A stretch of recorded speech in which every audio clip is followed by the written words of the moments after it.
On est de retour avec une autre équipe qui a des petits problèmes. Les gars, vous pouvez m'expliquer ce qui se passe un petit peu là?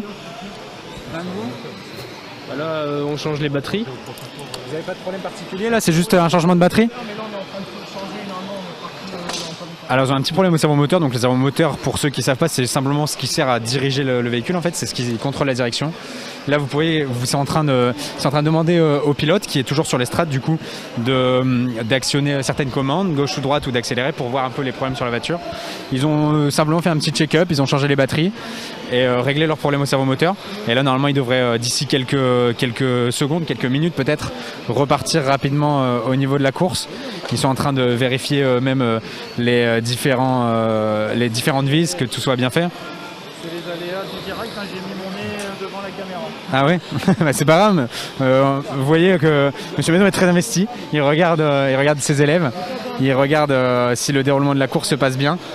C'est une équipe qui est quand même assez favorite, la Subaru BRZ. Bah, c'est les plus expérimentés. C'est les seuls qui ont déjà fait les 24 heures. Parce que évidemment l'année dernière l'édition a été annulée, donc les terminales cette année étaient en seconde il y a 2 ans, et ce sont eux qui ont eu l'occasion de faire des 24 heures de Saint-Jean, donc ils connaissent déjà l'événement à peu près.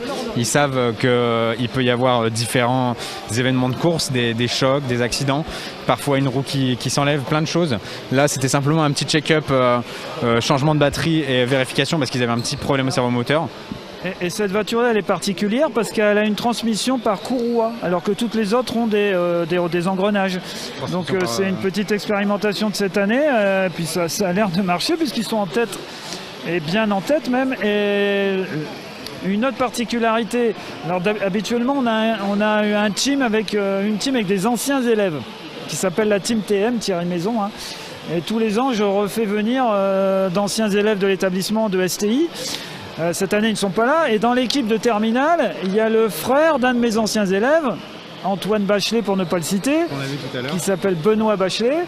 Et que, voilà, donc le Team TM gagne les 24 heures quasiment tous les ans depuis 15 ans.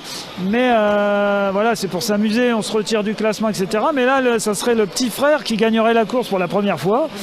Voilà, ça serait une belle coïncidence. Ça serait marquant un petit peu pour l'histoire, entre guillemets, que 2 frères avec 10 ans d'intervalle gagnent la course. Voilà, il inscrirait son nom sur les 24 heures de Saint-Jean, quoi. Une belle coïncidence, ça serait chouette que les 2 frères, comme le dit Thierry, à 10 ans d'intervalle, puissent gagner tous les 2 cette course des 24 heures de Saint-Jean. On espère, en tout cas c'est ce qu'on leur souhaite. Et nous on se retrouve tout à l'heure pour d'autres interviews.